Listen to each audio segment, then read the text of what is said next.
네, 때때로 우리는 인생 중에 환대를 받고 싶은 순간들이 있습니다. 아무도 모르는 타지 생활에 적응해야 할 때, 정신적으로 코너에 몰려 있을 때, 또는 눈코 뜰 새 없이 바빠서 너무나 피곤할 때 누군가의 따뜻한 한마디, 그리고 지나가면서 미소 한번 날려주는 것, 그런 것 같은 환대가 좀 필요할 때가 있지요. 제가 우리 교회 처음 부임했을 때도 역시나 마찬가지였습니다. 한 10년 만에 서울살이를 다시 시작한 거였습니다. 지방 계속 살다 보니까 지방이 좀 덜 빡빡하거든요. 그래서 올라올 때 약간 걱정을 사실 많이 했습니다. 서울살이 다시 시작하는데 좀 힘들겠다, 좀 팍팍하겠다, 나 거기 어떻게 살지? 이런 생각을 했는데 딱 신일교회 와서 사실 첫 주 지나고 나서 그 마음이 딱 풀렸어요. 왜냐하면 사실 충분히 처음 온 사람이라 경계할 만도 한데 이제 따뜻한 말씀 해주시고 되게 많이 웃어주시더라고요. 사실은 이제 제가 좀 몸도 크고 좀 약간 좀 생긴 것도 이래서 싹 경계할 만 하거든요, 사실. 근데 그렇게 안 하시고 너무 좋게 대해주셔가지고 개인적으로는 사실 긴장이 풀리는 사실 그런 순간이었습니다. 이 자리 빌어서 너무나 감사한 마음을 다시 한번 나타내는 겁니다. 그리고 이는 오늘 본문의 주인공인 삭개오도 역시나 마찬가지였을 겁니다. 삭개오 역시나 환대받기를 원하는 사람이었다는 겁니다. 그리고 오늘 주님께서는 삭개오를 통해서 우리에게 이 환대의 표본을 보여주고 싶어 하십니다. 오늘의 본문 1절과 2절의 말씀입니다. 우리 1절과 2절의 말씀 우리 함께 읽겠습니다. 예수께서 여리고로 들어가 지나가시더라. 삭개오라 이름하는 자가 있으니 세리장이요 또한 부자라. 아멘. 사실 오늘 본문의 삭개오에 대한 소개를 보면 이 사람이 환대를 받고 싶은 사람이 맞는가? 라는 생각이 들 수 있습니다. 왜냐하면 이 간단한 소개를 생각을 해보면 그는 세리장이고 부자입니다.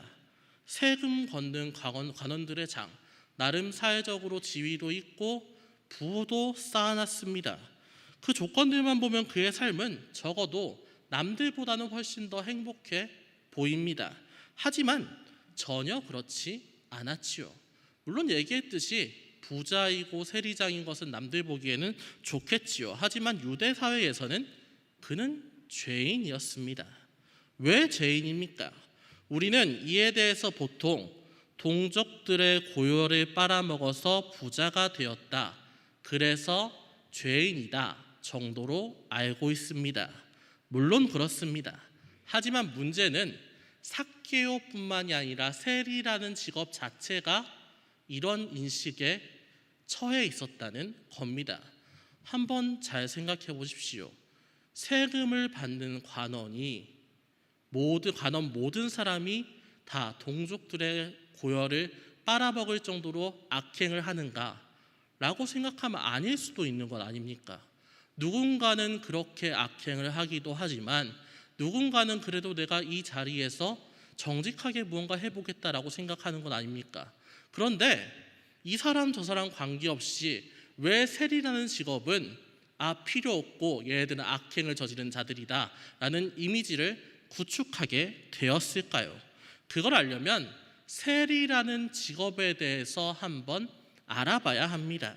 세리는 로마가 임명한 정식 관리라기보다는 현지 계약직에 가까웠습니다.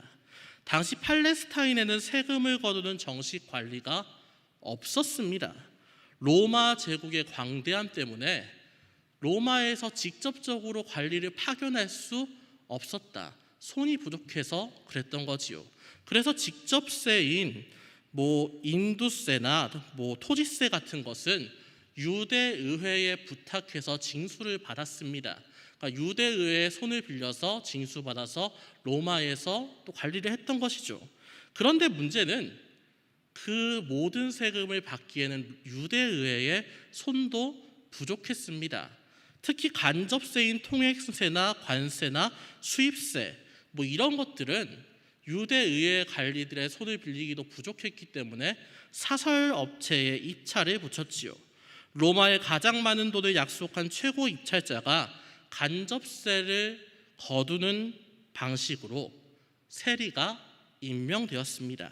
그러다 보니 세리가 되면 누구나 원래 조세뿐만 아니라 더 많은 세금을 거두기 일쑤였지요. 어쨌든 로마에 약속한 계약한 금액은 정해져 있는 것이고 그 정해진 것 이외에 사업적으로 생각했을 때 더 많은 것들을 자신들이 취해야 하지 않겠습니까? 그래서 온갖 명목을 다 붙여다가 최대한 세금을 짜냈습니다. 그러다 보니 세리의 평판은 땅에 떨어질 수밖에 없었습니다. 유대인들에게 당연히 형제들의 고열을 짜내는 거머리 그 자체였고요. 가까이 하는 것도 사실 혐오스러워했지요. 왜냐하면 저 직업 갖는 것 자체가 이미 악행을 저지르겠다는 것을 마음에 먹고 하는 거다라고 생각을 했으니까요. 혐오를 당하는 자, 삭개오도 이 사실을 알고 있었습니다. 물론 자신의 죄 때문이었겠지만 그것도 인식하고 있었지만 문제는 혐오를 당하는 사람이 자신의 죄를 인식하고 있다 할지라도 그것을 당하기 싫은 게 사람의 마음입니다. 누구나 그를 피하려 했기 때문에 사회적으로도 외톨이라는 점이 참으로 힘들었겠지요. 그래서 그들의 속은, 세리들의 속, 특히 삭개오의 속은 썩어 들어갈 수밖에 없었습니다. 겉은 부자고 관리고 번듯해 보이는데 속은 외롭고 허무하고 괴로웠습니다. 하루하루 지쳐서 울고 싶은 상황이었지요.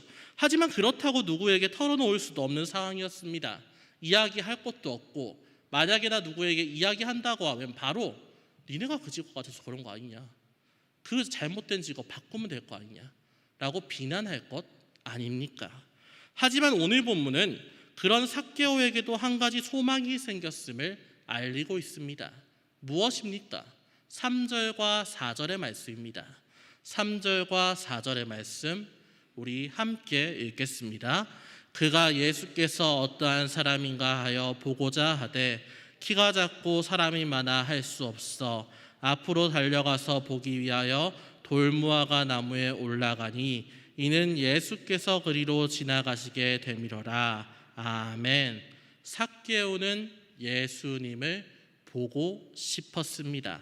아니 정확하게 이야기하면 그의 궁극적인 바람은 보고 싶은 게 아니라 알고 싶었던 겁니다. 우리는 삭개오가 예수를 보려고 돌무화과 나무에 올라갔다는 것을 알고 있습니다. 하지만 그저 보고 싶었던 것만은 아니었습니다. 삭개오는 예수가 어떤 사람인지 알고 싶었습니다. 어떤 사람인지 아는 것, 이것은 보는 것만으로는 가능한 게 아니지요. 연예인 한번 생각해 보시면 됩니다. 연예인들 나타나면 사람들 많이 보고 싶어 하죠. 가서 사인 받고 싶어 하죠. 좋은 이미지 가지고 있죠. 그런데 여러분이 그 연예인들을 안다고 할 수 있습니까? 아닙니다. 그 연예인이 가지고 있는 생각, 사상, 삶의 지향성, 이런 내밀한 것들 여러분 모르지 않습니까? 우리는 연예인을 보고 싶기는 하지만 알지는 못하는 겁니다. 또한 더 나아가서 알고 싶은 것도 아닐 수도 있겠지요. 어쨌든 안다는 것은 그 사람과 교제를 해야 가능하기 때문에 그런 겁니다.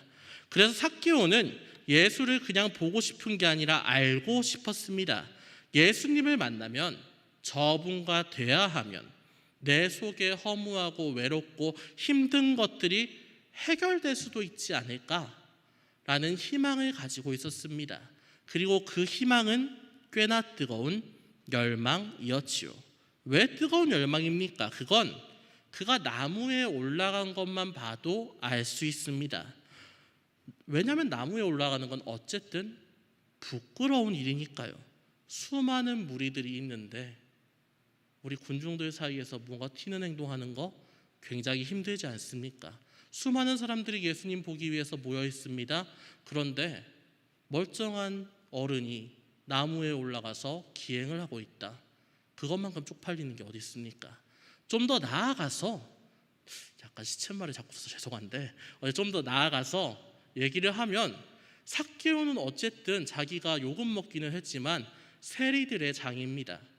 나름 자기가 거느린 관원들이 있었다는 거지요. 이제 단체의 장인데 채신머리가 있어야 하는 사람인데 이 사람이 나무에 올라갔다. 내가 리드하고 있는 관원들한테 이게 알려지면 어떻게 되겠습니까? 망신당하지 않겠습니까? 더 나아가서 그 자리에 나도 모르는 사이에 내 관원들이 있다면요. 그것만큼 끔찍한 일은 없겠지요. 어쨌든 굉장히 부끄럽고 무리한 일이 나무에 오르는 일이라는 겁니다. 하지만 그럼에도 불구하고 삭개오는 나무에 올랐습니다. 왜냐하면 선택지가 없었기 때문이지요. 일단 예수를 보기라도 해야 했는데 자신 앞에 있는 무리들이 길을 비켜줄 리가 없었습니다. 물론 삭개오가 좀 더 선하고 사회적으로 인지도가 있는 인물이었고 조금 지위가 높았으면 사람들이 비켜주세요라고 했을 때 좋은 사람이니까 비켜줄 수 있습니다. 하지만 삭개오는 혐오스러운 사람 아닙니까? 비켜주세요 한다고 누가 비켜주지 않습니다. 오히려 싫어하죠. 막아서죠. 네가 뭔데 앞으로 가느냐. 그렇게 생각할 겁니다. 그렇기 때문에 삭개오도 굳이 그 가능성은 따지지 않은 겁니다. 게다가 그는 예수님의 눈에 띄기에, 예수님을 보기에는 키가 너무 작았습니다. 그래서 부끄러움을 무릅쓰고 나무에 올라갔습니다. 그리고 그 삭개오를 우리 주님께서 보셨습니다. 주님께서 뭐라고 하십니까? 5절의 말씀입니다. 우리 5절의 말씀 우리 함께 읽어보겠습니다. 예수께서 그곳에 이르사 쳐다보시고 이르시되 삭개오야 속히 내려오라. 내가 오늘 내 집에 유하여야겠다 하시니 아멘. 주님께서 삭개오를 부르셨습니다. 내가 오늘 내 집에 유하여야 하겠다. 말로만 보면 내가 오늘 너희 집에 신세를 지겠다. 내가 오늘 너희 집에서 거하겠다. 이 정도로 생각할 수 있습니다. 하지만 그 거리에 있는 군중들 입장에서 이 말은 선 넘은 발언입니다. 왜 그렇습니까? 삭개오니까 그렇습니다. 그 자리에 있는 누구보다도 혐오스러운 자, 더하기 그 자리에서 가장 관심을 받고 싶어서 이상한 짓 하고 있는 사람, 그 사람을 지목해서 예수님께서 내가 오늘 너희 집에 가겠다라고 이야기를 한 겁니다. 거기 있는 사람들 입장에서는 저 사람의 쇼가 통했다라고 생각을 하겠지요. 예수님께서 저렇게 가볍고 저렇게 혐오스러운 사람을 좋아하는 거야 오해하기 딱 좋습니다. 그런 발언을 하면 안 된다는 겁니다. 그리고 예수님도 그 분위기를 알고 있었습니다. 하지만 그럼에도 불구하고 삭개오의 집에 머물겠다라고 이야기를 했지요. 삭개오의 집에 들어가 식사하고 이야기 나누며 너와 교제하고 싶다라고 했습니다. 왜입니까? 그의 마음이 보였으니까요. 그가 세리든 키가 작든 볼품없든 혐오스럽든 그런 건 우리 주님한테 중요하지 않았습니다. 주님께 가장 중요한 것은 가장 간절한 게 누구냐라는 것입니다. 그 자리에서 가장 간절한 사람, 그 자리에서 가장 예수가 필요한 불쌍한 사람, 그 사람이 바로 삭개오였습니다.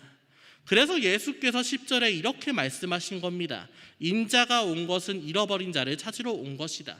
그렇습니다.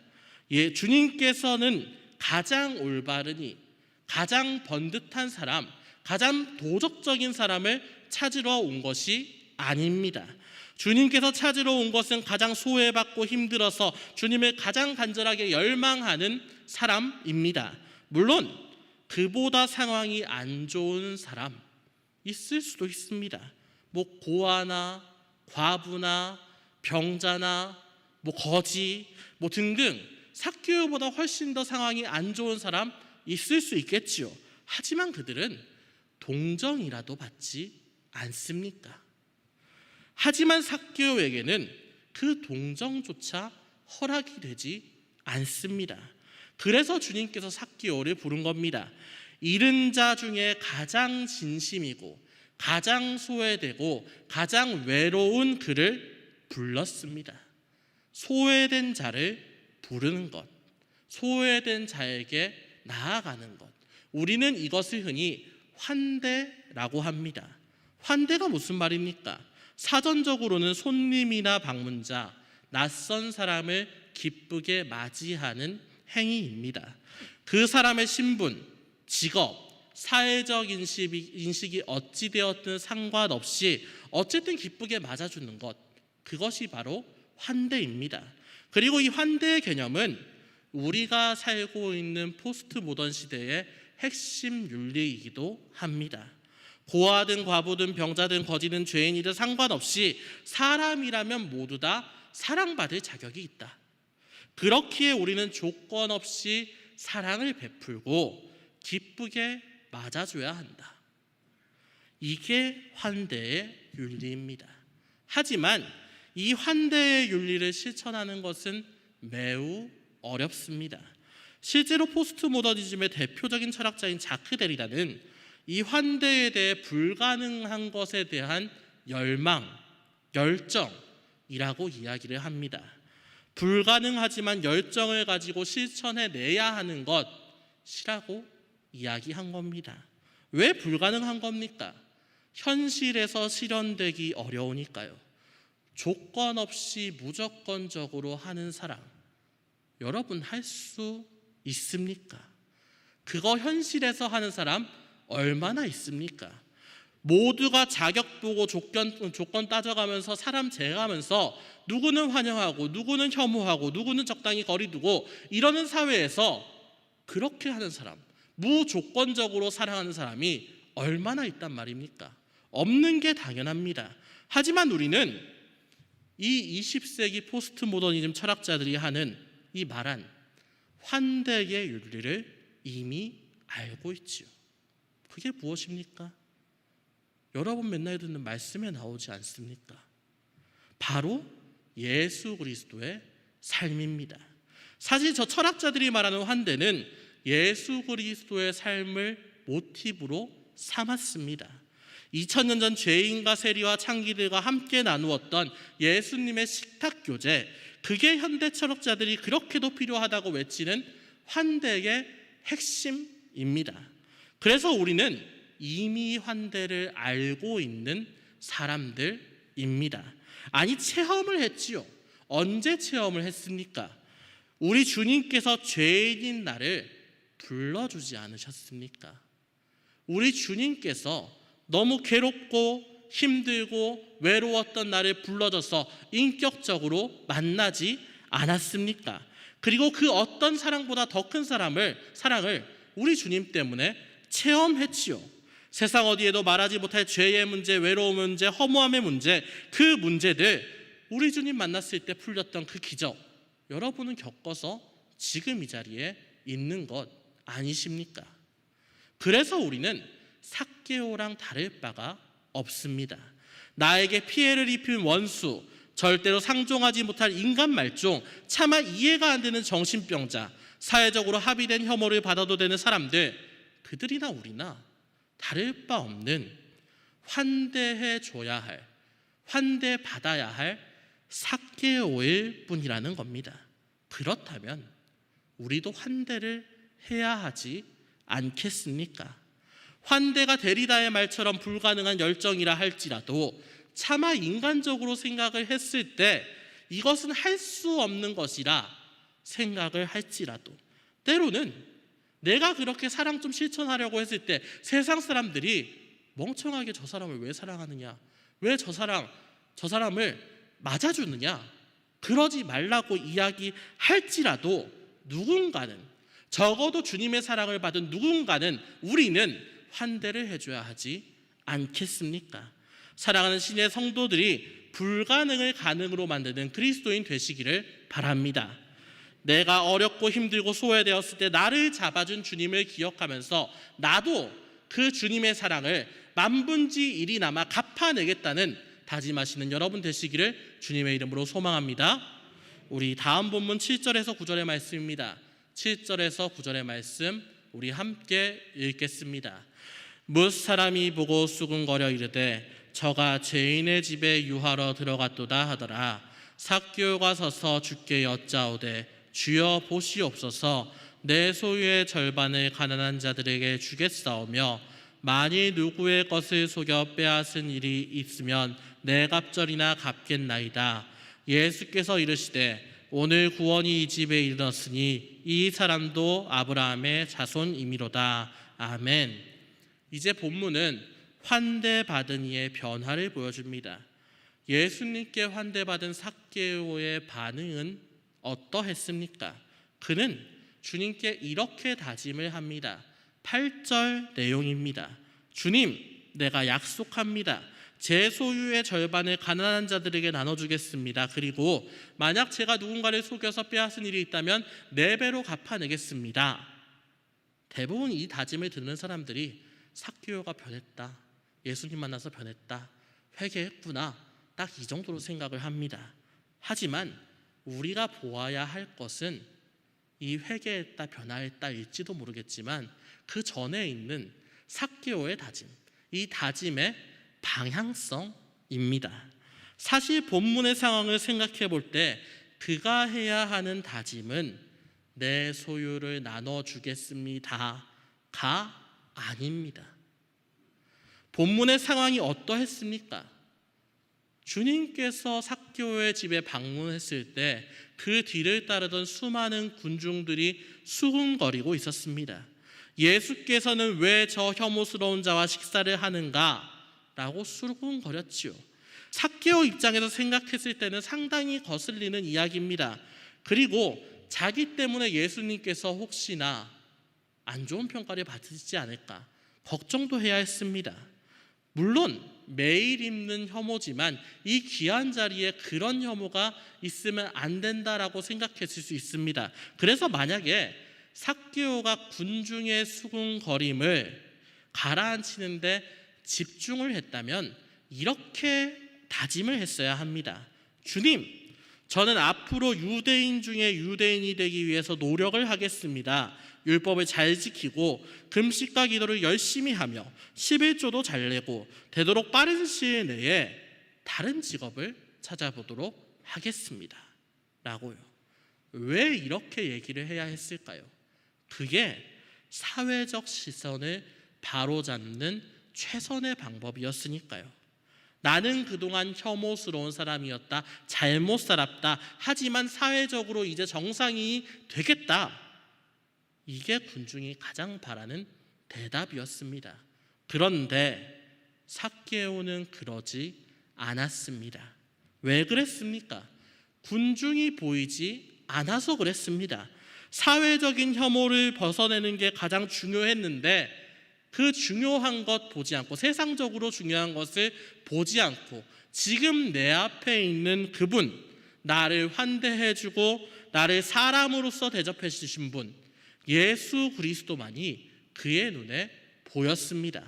그래서 그는 예수께서 가장 원하는 대답을 한 겁니다. 주님, 저는 지금까지 부자 되는 게 인생의 최대 목표였습니다. 그래서 남의 것 빼앗으면서 살았습니다. 하지만 이제는 제 인생에 가장 중요한 건 부자 되는 거, 사회적 시선 이런 거 아니라 주님이십니다. 그러니까 부를 포기하겠습니다. 내 소유의 절반을 내어주고 빼앗은 것은 4배로 갚겠습니다. 결국 삭개오가 한 얘기는 나에게는 이제 부가 아니라, 사회적인 명예가 아니라 주님께서 최고이십니다 라는 말을 한 고백이었습니다. 그래서 우리 주님께서 선언한 겁니다. 나를 최고로 받드는 삭개오, 너는 나의 백성이다. 너는 구원을 받았다 라고요. 주님께서 최고 되시는 삶, 이게 환대받는 이가 겪는 변화입니다. 그리고 삭개오의 변화는 잠시 우리를 돌아보게 만듭니다. 우리가 처음 주님을 만났을 때 우리는 어떠했습니까? 우리 눈에는 주님만 보였었지요. 예배드리고 찬양하는 게 너무나 은혜되었습니다. 말씀 들을 때마다 내 눈에서 눈물이 나는 것을 막을 수가 없었습니다. 그리고 삶의 변화를 하루하루 이뤄나갔지요. 사회적인 기준이 아니라 주님을 최고로 봤기 때문에 주님 앞에서 내가 어떻게 회개하고 변화되어서 나아가야 할지가 가장 중요한 게 우리였습니다. 그런데 지금은 어떻습니까? 살다 보니까 다시 세상 것들이 눈에 보입니다. 돈도 벌어야 하고 가족도 챙겨야 하고 적당한 자리에 앉아야 하고 그런 게 신경 쓰이다 보니 어느새 주님은 나와 멀리 있게 되었습니다. 주님은 뒤로 밀려났지요. 그리고 이렇게 이야기합니다. 주님, 살다 보니까 어쩔 수 없었어요. 그래도 나는 예배 잘 드리니까, 봉사를 열심히 하니까, 헌금 잘 드리니까 좀 이해 좀 해주세요. 이렇게 이야기를 합니다. 근데 그게 맞습니까? 오늘 본문의 주인공 삭개오의 뜻은 순결한입니다. 주님께서 삭개오를 환대하신 건 그가 순결해서가 아닙니다. 그가 주님을 따라 주님을 최고라 생각하고 주님께서 원하시는 순결하게 살기로 다짐했기 때문에 주님께서 그를 받아들이신 겁니다. 그리고 주님께서는 지금 우리에게도 그 마음을 바라고 있습니다. 주님께서 환대해 주신 첫사랑의 순간을 우리가 기억하고 순결하게 주님을 따르겠습니다 다짐하면서 나아가기를 원하는 게 주님의 마음이라는 이야기입니다. 사랑하는 여러분께서 인생의 순간순간, 주님과 만났던 그 첫 순간, 주님께서 환대해 주셨던 그 순간을 기억하시기를 바랍니다. 내가 지칠 때, 무너질 때, 주님께서 내 중심에서 밀려날 때에 주님께서 얼마나 나에게 잘해주셨는가, 주님께서 어떻게 나를 만나주셨는가, 주님께서 나를 얼마나 사랑하셨는가를 생각하고 다시 한번 마음을 다지시어 교회를 섬기시고 신앙적으로 더욱더 나아가고 정말 하나님 나라에 일조하시는 여러분 되시기를 주님의 이름으로 축원합니다.